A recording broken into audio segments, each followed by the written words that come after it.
Good morning, everybody. This is Rama on Riding once again, coming to you live from beautiful Kailua Kona, Hawaii. It has dawned now, so I have a little bit of light behind us. We have a heavy surf warning, so if I get to the beach today, I will be a spectator. And unfortunately, I'm not going to risk jumping in the water and getting pulled out there. And most of the public beaches are run by the state here, and they are actually closed. Not to say they aren't, people aren't on the beach. It's just there aren't that many people in the water. In the past, I've devoted this hour to author interviews, but we don't have any authors willing to be interviewed lately.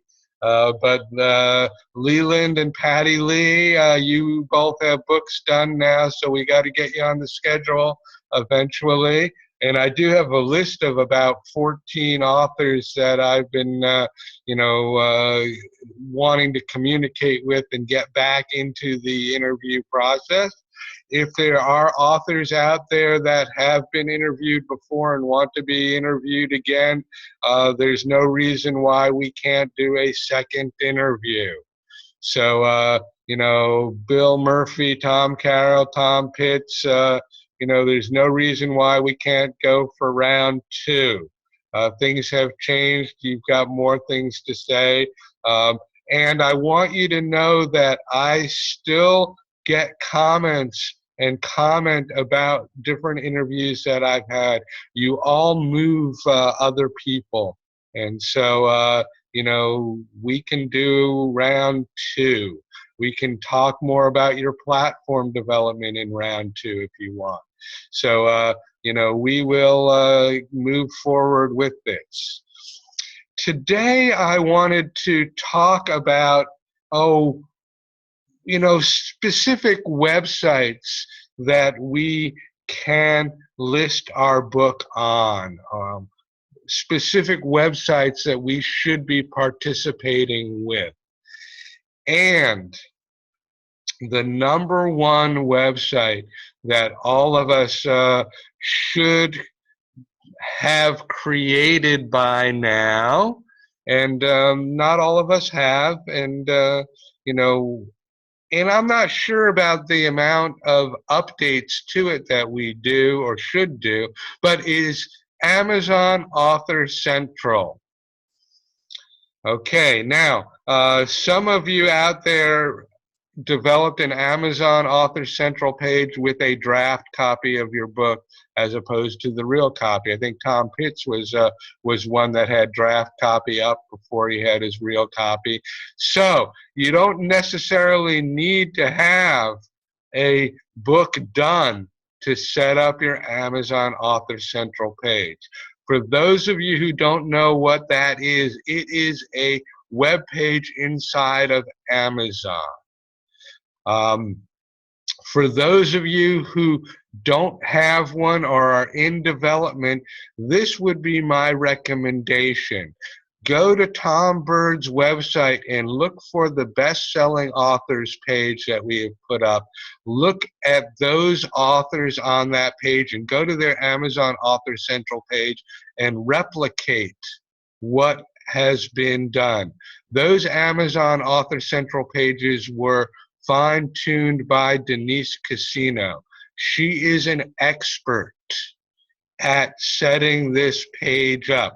We can all do a page ourselves, but most of us haven't a clue of what we're doing. Denise does have a clue. So, number one recommendation, take a look at that page that Tom has put up. It essentially was done by Denise and Greg, and it shows the authors' pages that I would look to replicate. And you can look at mine as well, because Denise put mine up there as well. I've been actively postponing my my launch on Amazon in the hopes that I might have book 2 done by the time I launch. So I'm moving to April 21st. I was initially told Denise, oh, I want to do it on tax day. And she said, that's a stupid day. So we moved it to a week after that. Um, we come up with these arbitrary dates to do stuff, and oh, I want to release my book on my birthday, or I want to have it out by Christmas time, and a lot of times we are very nonsensical. We need someone to steer us correctly, and Tom Bird and Denise are very good at that. I can't say that I have a lot of sense as to what works and what doesn't. I'm a newbie in this publishing world, so I have a lot of ideas, but whether any of them are good or not, I can't say. People have asked me, have you looked at my book? What do you think? I say, well, I haven't looked at it, and if I told you what I thought, it probably wouldn't be very helpful anyway. So,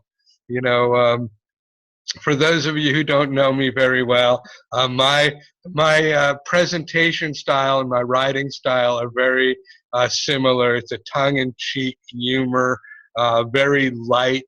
I'm willing to make fun of myself, and that's one of my adages in life, is that if you can't make fun of yourself, you've got one foot in the grave already. So, in the midst of this process, when you feel frustrated, just look at yourself and laugh and move on to the next task, as we spoke about.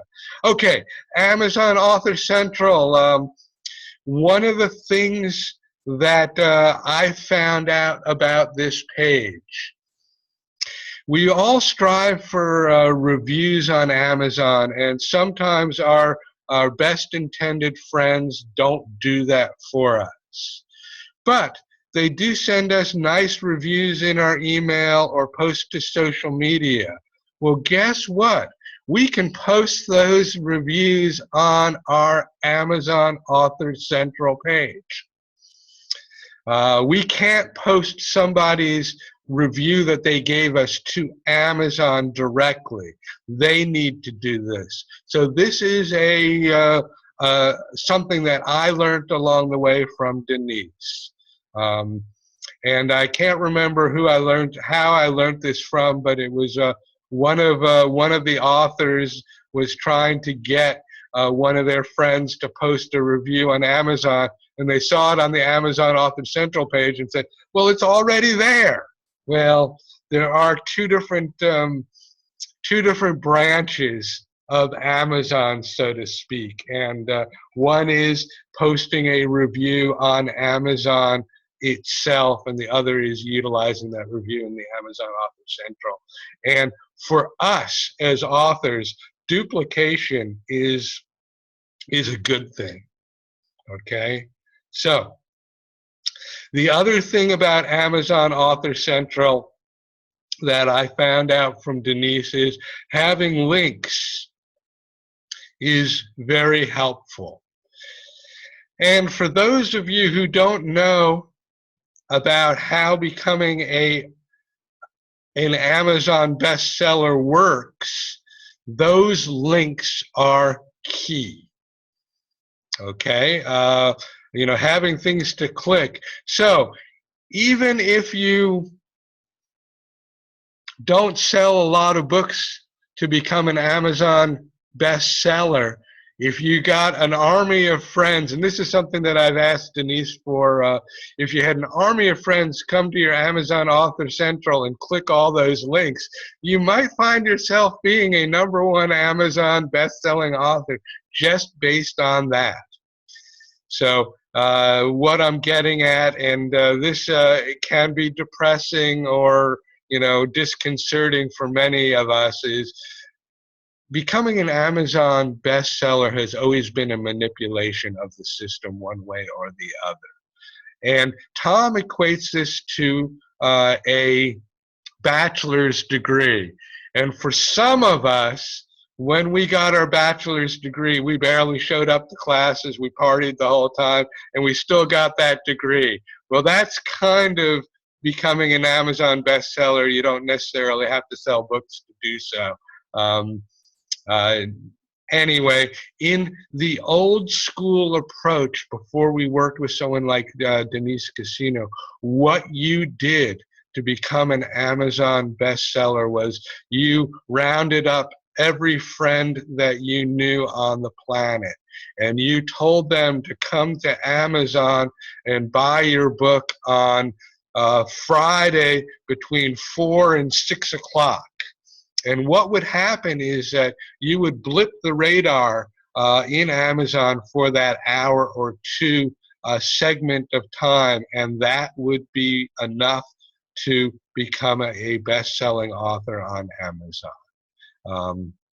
Anyway, we're going to move on to the next step, and this was something. This is something that I think is real important. There is a social media called Google+. Most of us don't utilize it very effectively and may not have it set up. The importance of Google+ is the word Google. Okay, what I'm saying is that Google+ is more connected to Google search than any other social media. And the reason why I'm sorry that Catherine didn't bring this up in her interview is that we did talk about Catherine coming up as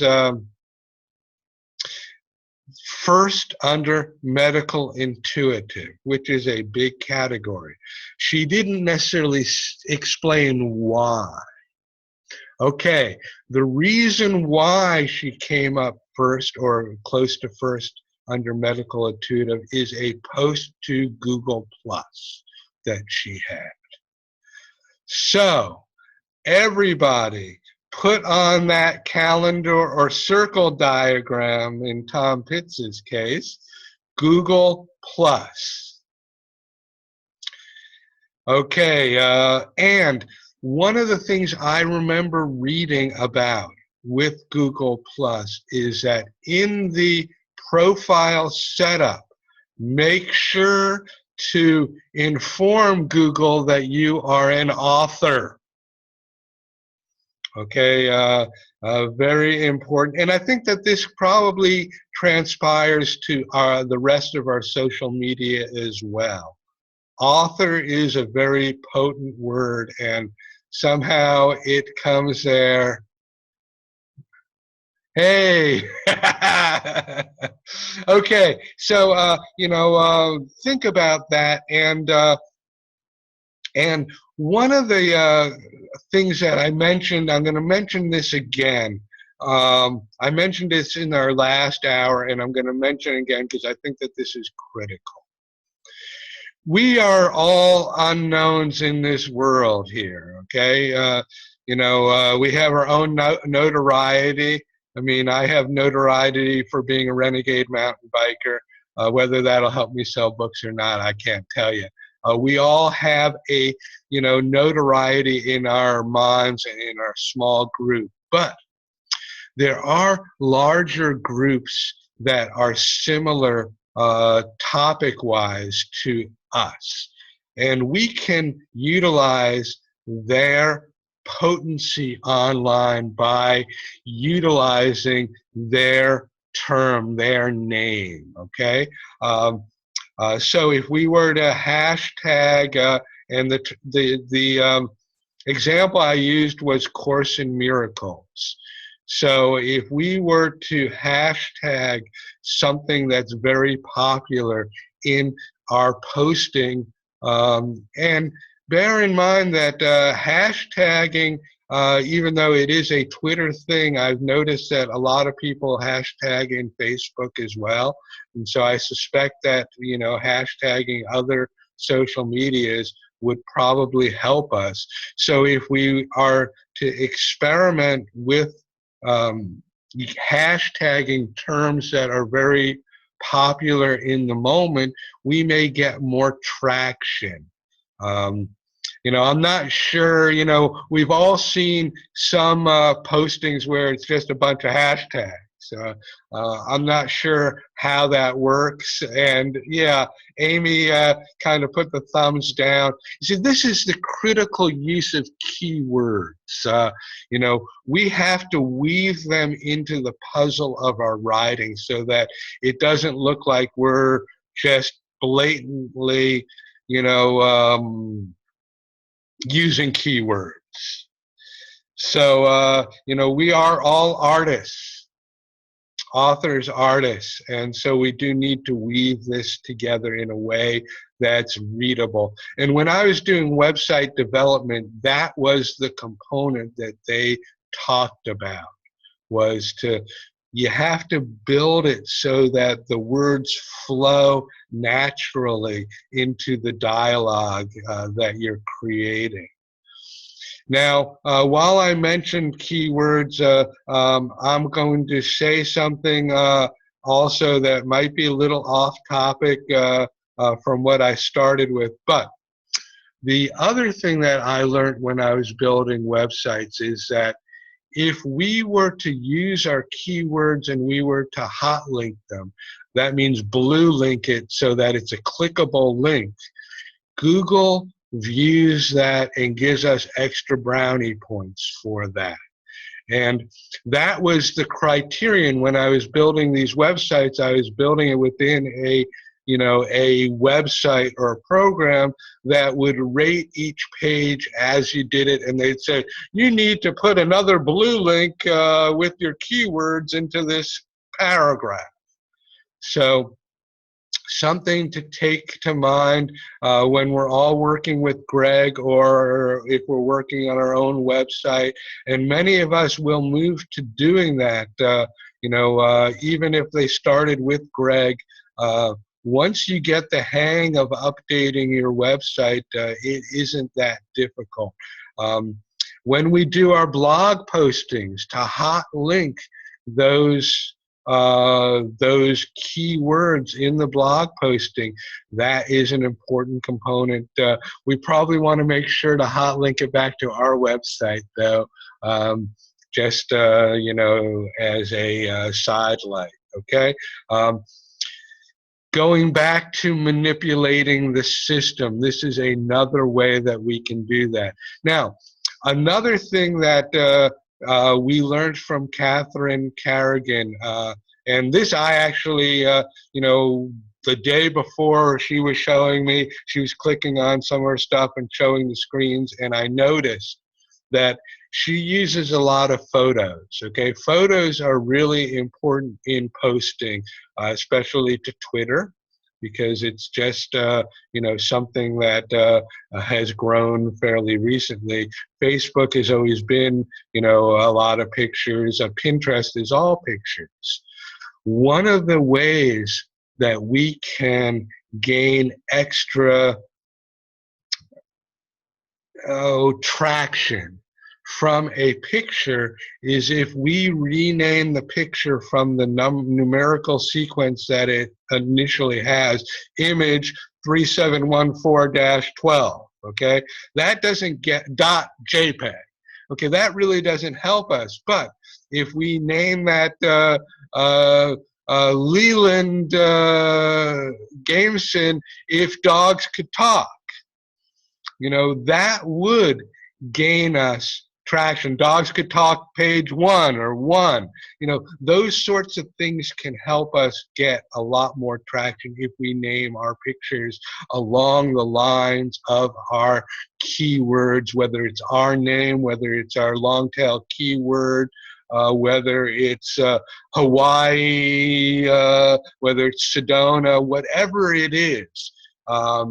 It will gain us more traction. I can't guarantee that, I can't guarantee whether we're splitting hairs here or not, but I can definitely say that image 357-12.jpg does not help us at all, other than we now have a pretty picture on our website or on our post. So that was one thing that I mentioned to Catherine, and I'll guarantee you that Catherine Carrigan took that to heart.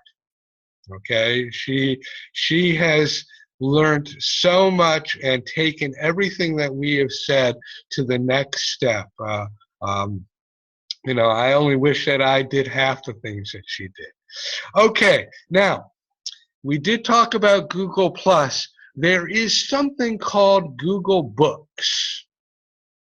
And I know nothing about it except that it came up on one of my lists. So I'm gonna ask you all to make sure that your book is somehow listed in Google Books. Very important. Why? Again, the magic word is Google. And it wasn't that way initially. Google came on the scene really probably within 5 years ago, and it now dominates the industry. Okay, now there's a lesson here. Okay, the lesson is that we can come on the scene today, and in 5 years we can dominate if we do things. Okay, if we are work with momentum, if we are not static, if we are dynamic, if we go back to our calendar, our planning, our circle diagram, and we do something for 20 minutes every day, we can dominate our industry. We can be successful. If we don't, then we have accomplished our bucket list. And I recently, this was a sad thing. I recently, it was yesterday, I talked to an author who has paid for her publishing program, and she has now decided that she does not want to publish her book. She's looking for a way of selling her publishing package to somebody, and I have to figure out how to do such a thing. But her dream is no longer to publish a book. And, as I say, I think that she's really close to doing that. Point being that if we do not become dynamic with our promotion, then all we have done, and this may be enough for us, is we've knocked off a point on our bucket list of publishing the book. And some authors I've spoken to, that was all they wanted to accomplish. We can accept that, and we can move into the next part of our life, okay? But since you're all here on this webinar, I suspect that you want something more. So, let us all go back to the lessons of the first webinar. Let's put our little steps together. Let's, get them on a to-do list, and let's move forward. Okay. We've mentioned Amazon Author Central. We've mentioned Google Plus. We've mentioned Google Books.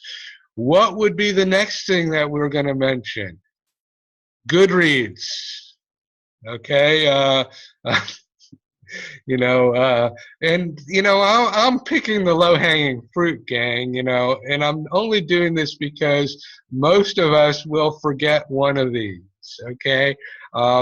But these are the websites and things that we want to have regular engagement with. For those of you who don't know Goodreads yet, Goodreads is the largest book social media website out there. We can go and we can like authors that we like to read about, and we can have our author page as well. Okay, some of the game on these kind of websites, especially social media websites, is that you need to engage with people, network with them before you can expect them to network back. Okay, and that was the comment that Sally Rose and I had, is that at first you go in gangbusters and you get very disappointed because nobody liked you back. Well, engage, and that's what Catherine taught us, is that engagement is the key. Deb McTiernan is another one that's all about engagement. On her birthday, she had 500 people wish her a happy birthday. Well, rather than just have a bulk "thank you for wishing me a happy birthday" posted to her Facebook page, she responded to every single one of those people. What was the result? She hit #1 again in her Amazon category. Okay, so most of us forget that if someone likes our post, we can gain some momentum by clicking back and say thank you, Susie, for liking my post. If you like that one, maybe you'd like this post. Okay. Bear in mind that I didn't say if you like that post, buy my book. Okay, I didn't say that. Um, you know, most of us have not been retailers. Although I know Sally Rose and I talked about being a retailer the other day. If I look at the faces, I don't. My experience with you hasn't led to us talking about retailing. I have used this as an example over and over again, and I will continue to do so until you tell me to stop, and then I still will continue. Retailers do a couple of different things. One thing is that when that customer walks in the door, we don't immediately become pushy salesmen, okay? That's the car salesman. That's why they have a terrible reputation. What we try to do is befriend that customer first. And it's difficult for us to translate this to social media because we don't really know that person yet. But by befriending them, engaging them, having dialogue back and forth, we become more personable. And in doing so, we gain their confidence. And over time, we get to the point where maybe it's time now to say, hey, I wrote this great book. Here's a free chapter. Thought you might like this. If you do, go here and you can buy the rest of the book. Okay, so it's like coaxing the sale, coaxing the engagement. We're all new to social media. We're all new to this digital age, but this is one of the old school retailing techniques that is normally applied. Now, there's another retail technique that comes to mind that I think I'll mention at this point. When someone would walk in the door of my bike shop, they have a vision, a physical view that they see immediately upon entering that shop. Okay, that is considered prime retail space. Well, any good retailer rotates stock to that prime retail space so that that same customer can come in a week later, see something different, and say, oh, I didn't know that you had this stuff here. Okay, well, what I'm going to equate this to is timing of our posting on social media. Okay, now, what I'm getting at is that same post on Twitter can be retweeted at different time points, and it will hit different people because not everyone's always looking at their Twitter and their Facebook and their Pinterest and their Google Plus and stuff like that. So we can retweet the same or similar components and not necessarily lose momentum. We can gain momentum that way. Okay, so we are applying retail techniques to our marketing. What a thought. Okay, we are now retailers, but we're not necessarily only retailing our book, we're retailing our identity. Okay, so all of this is about our online identity. One of the key components in that online identity, other than our beautiful faces, is our keywords. Okay, and for those of you who don't know what I'm talking about, and I can talk about this until I'm blue in the face. What that means is that there are words that we are utilizing in our marketing approach. Generally, because we're kind of down at the bottom of the game and trying to, build momentum. Generally, what we work with is what's known as a long tail keyword. It's 3 or 4 words connected in an order. Okay, now that 3-word keyword can be reordered and utilized, but it still needs to be in that sequence that makes sense. And we want to utilize those keywords in our whole marketing approach, our blogs, our websites, our newsletter, our social media, postings, even the postings in our profiles that we set up for Facebook and Goodreads and Google+. Those are key components. One of the things that we do in getting our book out there to a Goodreads type site is that they are looking for a description about the author, about the book. Not unlike, what I set up in Create Space for You. Well, utilizing your keywords can be very effective. I've often said that those book blurbs, the intros, the small pages of our book, we can break out of the book and we can post on a more regular basis and we can gain traction.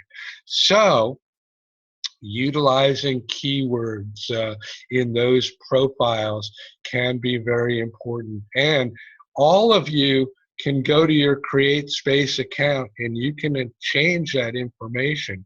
I basically, when I set it up for you, if I did so, I cut and pasted what was from your book. I didn't go any further than that. And inside those accounts, you can have massive amounts of verbiage. You can have a lot more than what we put on the back of your book or in your book or something like that. So you've got more opportunity to do so, to go to those that site and do it. Amazon Author Central, the same. You can have massive amounts of verbiage. You can put down your whole resume there to credit yourself with your accomplishments. There's a lot more opportunity out there, so we want to utilize that. Okay, so we've talked about Goodreads. We've now there are a couple of other book-related sites that I would recommend for you. One is called the Author's Den. And I don't know, again, if this is going to pan out to be anything or not. It is another website where people list their books and you put your profile and about your book and the picture of your book. There are probably hundreds of these websites, and I've posted on my Facebook page, Promote Your Book Now, a few times lists like this.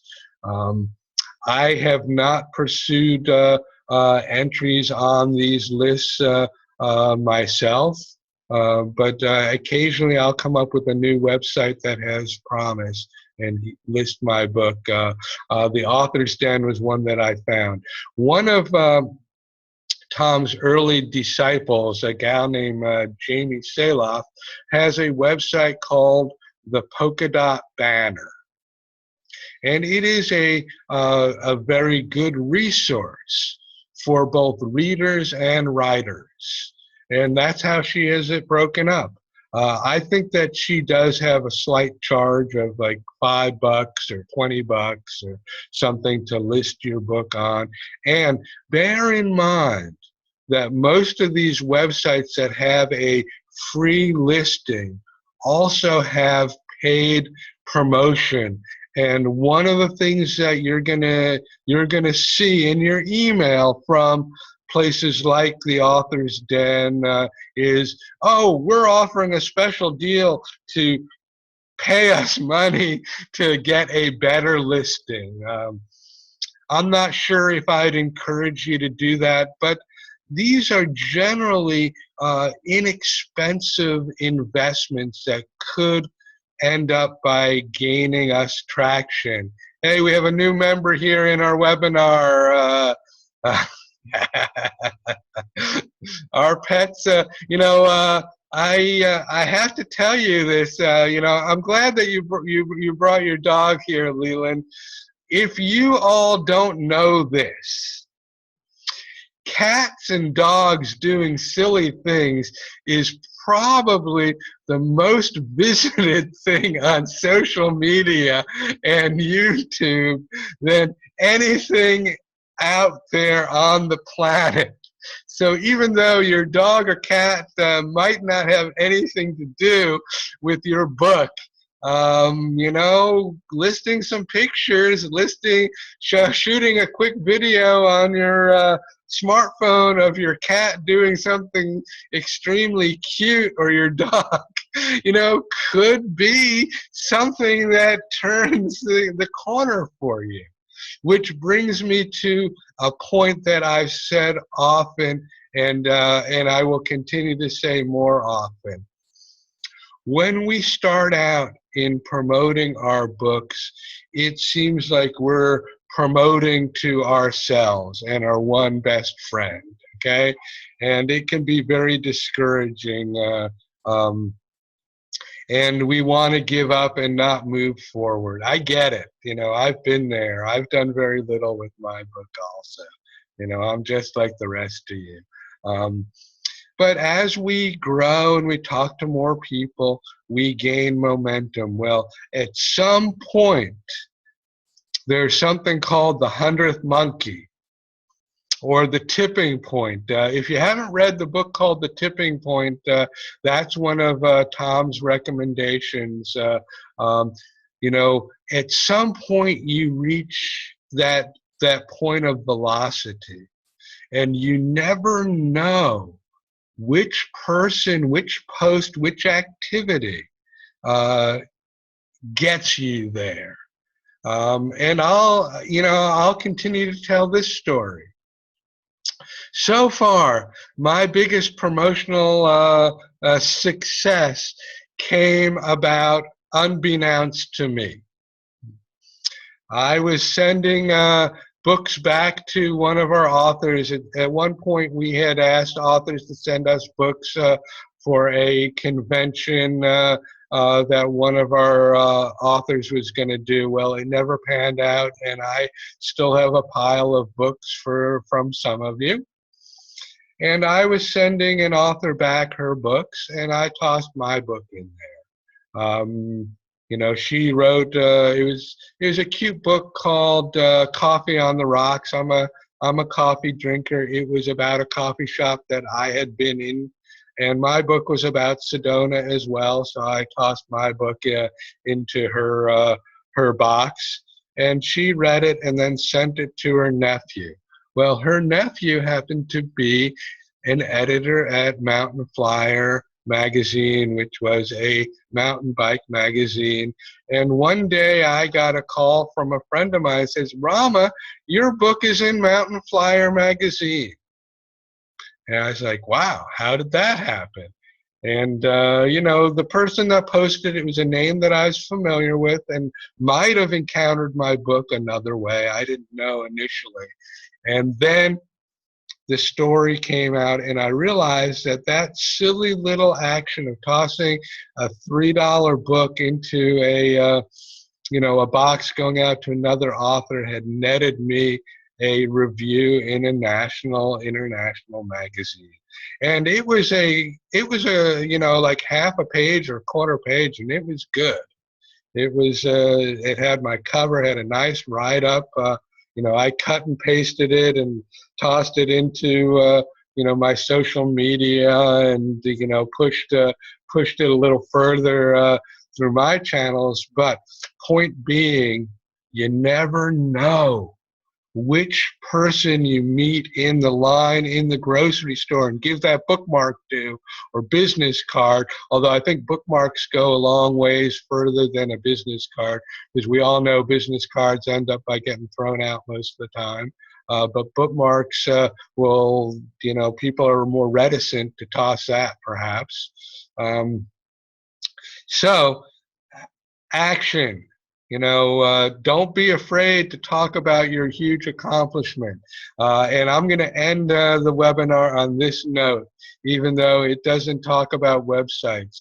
Many of us disregard how monumental writing and publishing a book is.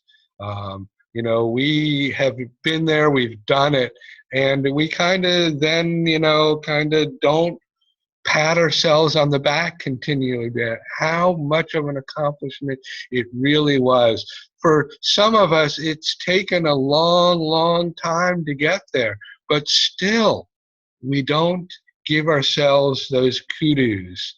And I tell you, when you talk to somebody about, oh, I've written this book, here's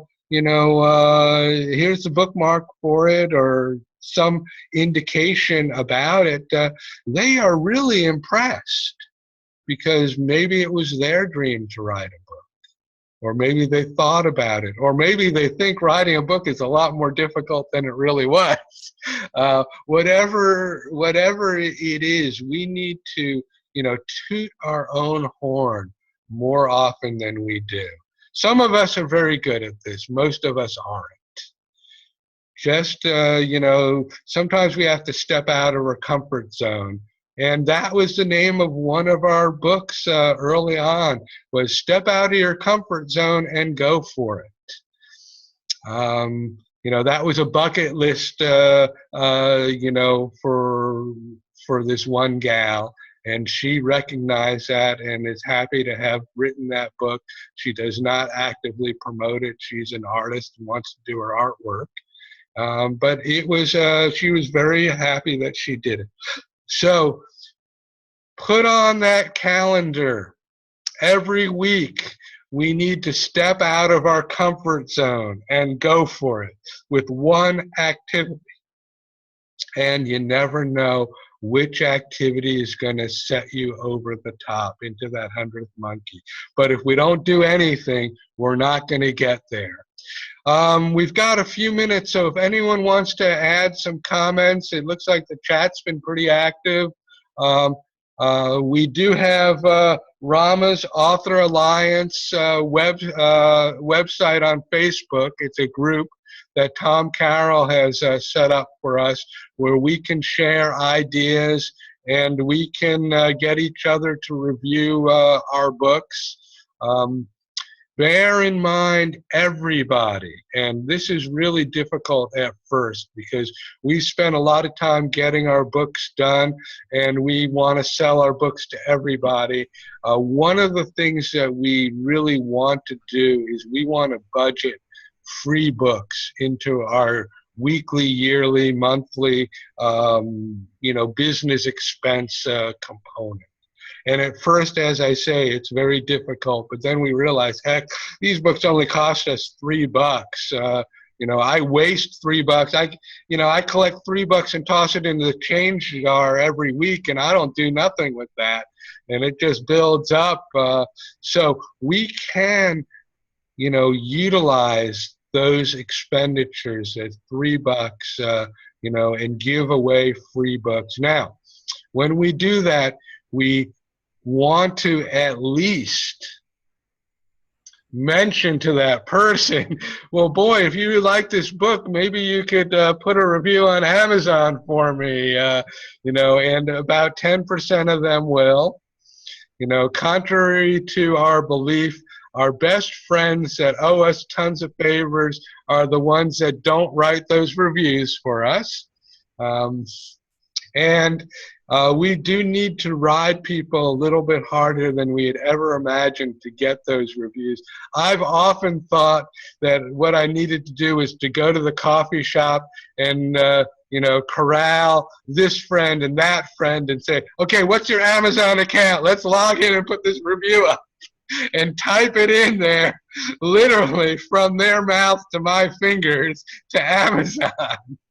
Uh, you know, whatever it takes. You know, we can't be, you know, shy about this. And authors tend to be, you know, some of us tend to be on the shy side, except for our salesman up here in the corner. Tom Carroll is not a shy guy. Uh, okay, anyone have comments for today? Rama, you saw that I did unmute myself, and not being the shy guy that I am not. You're talking about the Author Central page, and of course there's linkage between that and Create Space. I got tangled up in that, thinking that the changes I could make on Create Space immediately affected what was shown on my Amazon sales page. And that's not the case. There's a difference. As everyone knows, when you go to Create Space, you have a final chance to change the verbiage on your cover, your book description, that sort of thing. That changes the actual book that Create Space publishes, but it doesn't change the text that Amazon shows on the display sales page for Amazon.com. So it was a 3-4 month period of coming to understanding and then actually getting another upload to Amazon before I got everything in sync, the actual the published book to be the same as what was displayed on Amazon.com. So for what that's worth, know that in advance and be prepared to make those changes if you see a difference.